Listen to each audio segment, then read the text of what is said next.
Many Filipinos look down on Igorots. This is a fact. And this truth did not only happen in the past, but is also happening at the present.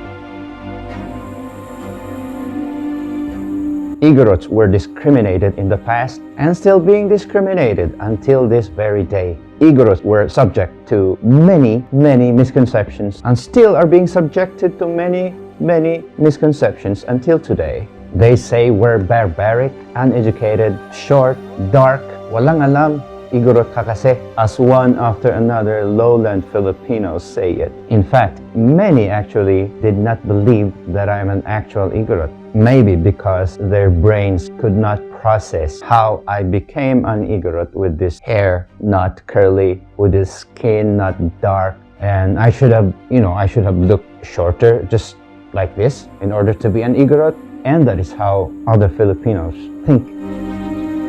Even the education authority in the Philippines promote misconceptions. History and history books that are being taught to the younger generations don't even contain right, good, and enough information about us, the Igorots. My question is, why is history and Philippine education so biased against us? Why do the other Filipinos look down on us? But the greatest question here that we should learn about is what started this nasty Filipino mindset and discrimination against the Igorots. Alright, let's go back to history.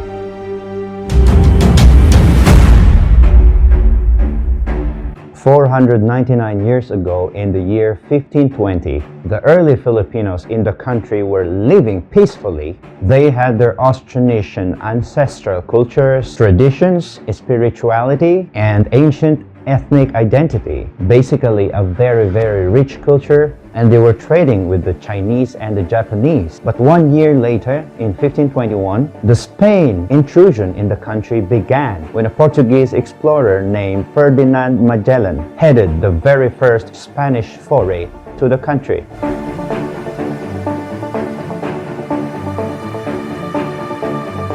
Since then, Spain began colonizing the Philippines. Spain bore three important goals. First, to spread Christianity. Second, to gain glory. And third, to acquire treasures, resources, spices, and anything that they could grab from the naturally rich Philippines. They controlled the Philippines. Anyone who opposed them was considered a rebel. Everyone who practiced their native culture and tradition were punished. In the Spanish era, you could not show anything about your culture, traditions, practices, clothing, and almost everything. In short, culture and tradition were banned.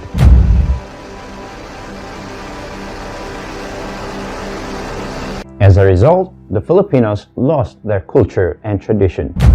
It was all replaced by Spanish customs. Food, clothing, language, songs, buildings, religion, transportation, and almost everything were Spanish. Spain was so successful in doing so despite of how little their army was present in the Philippines.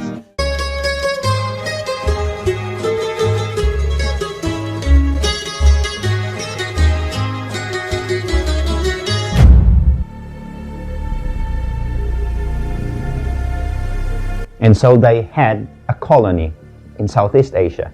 But this great colony of theirs provided them with two headaches, two things they really struggled upon. The first one was the people they call the Moro. The Moro people resisted to submit under Spain. And because of that, the Spanish and Moro conflict began in 1565. Spain was able to conquer portions of Mindanao, but they failed to completely subjugate the Moros. Their war only ended when they sold the country to the Americans in 1898.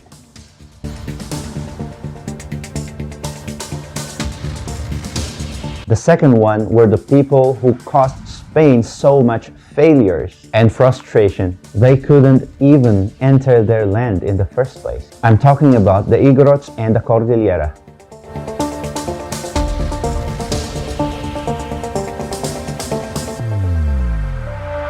The Spanish stay in the country lasted from 1521 to 1898. Their colonization summed up to 333 years, but despite how successful they were in the lowlands, Cordillera was the opposite case.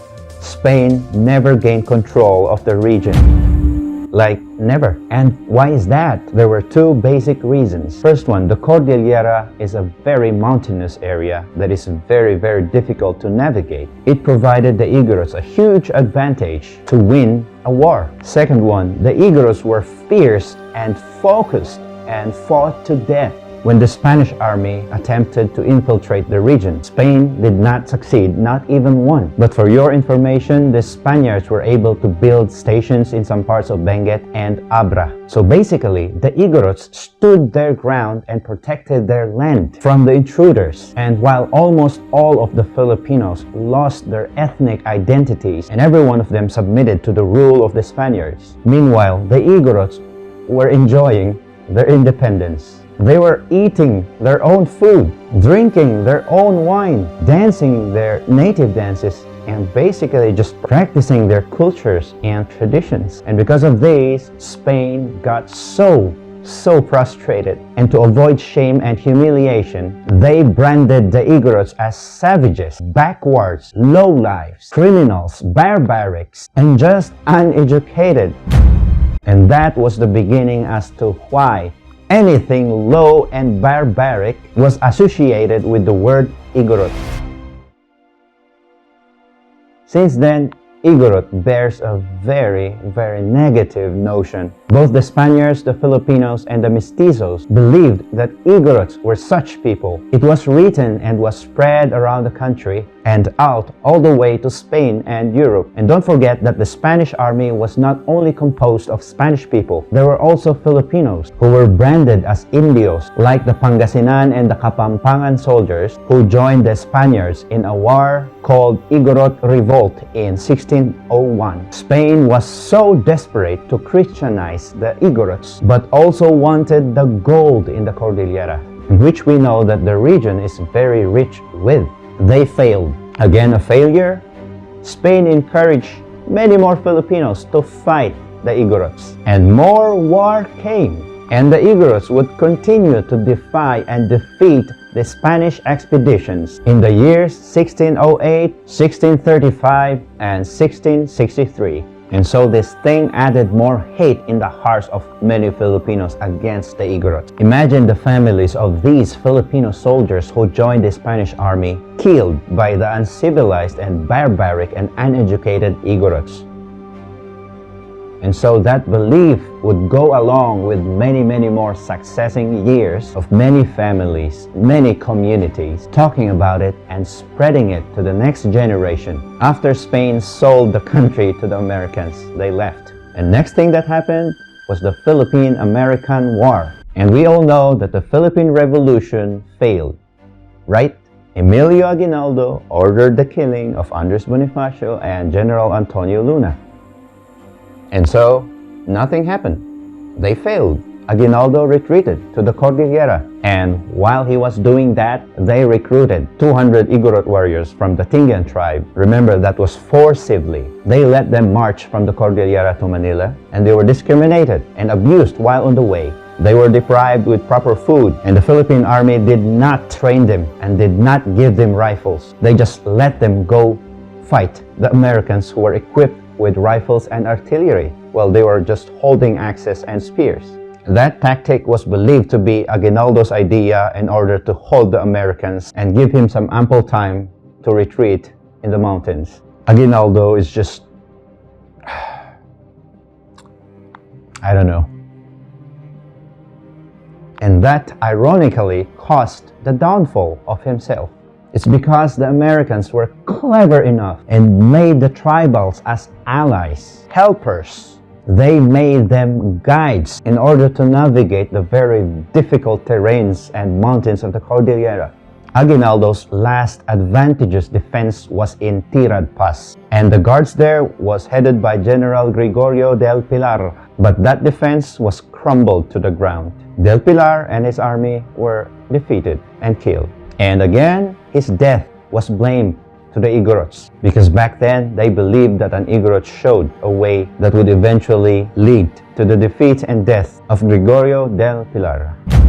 There goes another misconception and misbelief, whatever. So Filipinos would think that Igorots were not only savages but also traitors, and just because of that. And following that, Aguinaldo was arrested in Palanan. And in history, the Philippines fell under the government of the United States of America. In 1904, the American government took 1,300 Filipino tribesmen, Igorots included, as a part of scheme intended to drum up widespread support for America's policies in the Philippines by showing that the people there were very far from ready for self-government. And one of the most shocking history of shame and exploitation happened. It was in Coney Island in New York, in the United States of America. It was a show called Human Zoo.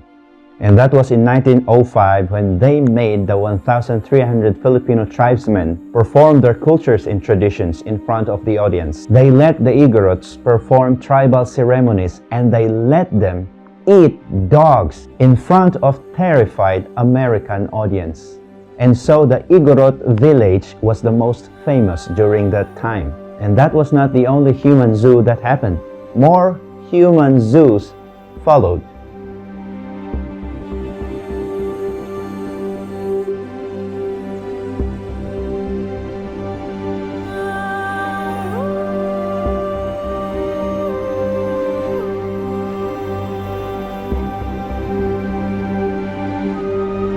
Basically, just to show that the Philippines was still living in the Stone Age. But by putting the Igorots as the face of the Filipinos, it angered the lowland Filipinos. And again, the blame, the misconception, the idea that the Igorot word was lowlife and derogatory grew among the lowland Filipino perspective.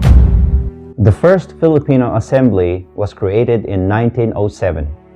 But the first Secretary of the Interior that time, his name was Dean Conant Wooster, who was very familiar with the Cordillera because he had been conducting zoologic studies even during the Spanish era. He did not want the Philippines to become independent. So he did everything to prevent the assembly from touching the Cordillera. He took the old provinces altogether into a mountain province. This is the map of the original mountain province.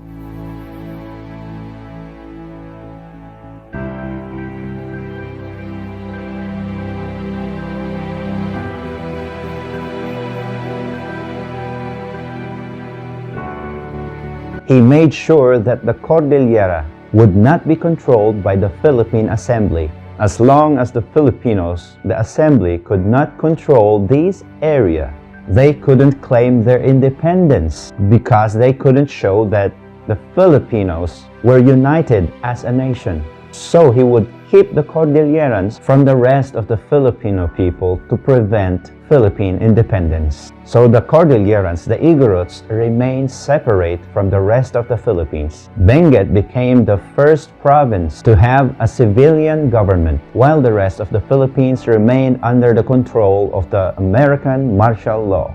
So the Igorots remained preserved. And the misconceptions, the idea of a lowlife Igorot was also preserved. It was preserved in the minds of the lowland Filipinos. It's just simply because the Igorots did not have any chance to interact with the other Filipinos in the country. So what they thought was we remain barbaric, backwards, and just uncivilized in the mountains. And fast forward in 1943, the infamous Carlos P. Romulo wrote in his book, "The fact remains that the Igorot is not a Filipino, and we are not related, and it hurts the feelings of Filipinos to see an Igorot pictured in an American newspaper under such captions, typical Filipino tribesmen."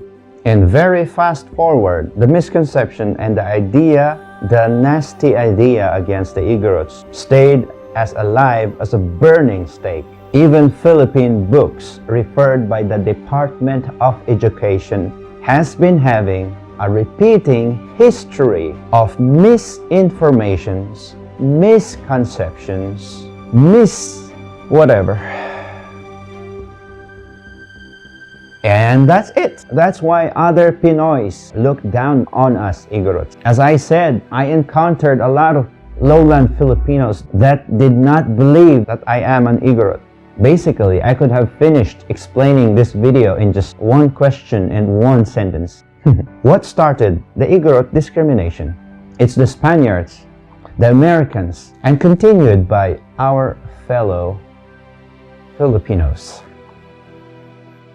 But since you're here until the end, I sincerely thank you for watching. I hope this video does something even a little to educate others not to look down on other people. Alright, please like, comment, share, follow our Facebook page and YouTube channel, FDG Stages. Salamat kanya kakailian, salamat sun si kayo namin, un gabagabag kayo namin, salamat anda kayo, matago-tago to in, hagiyo. See you again on the next video. Cheers!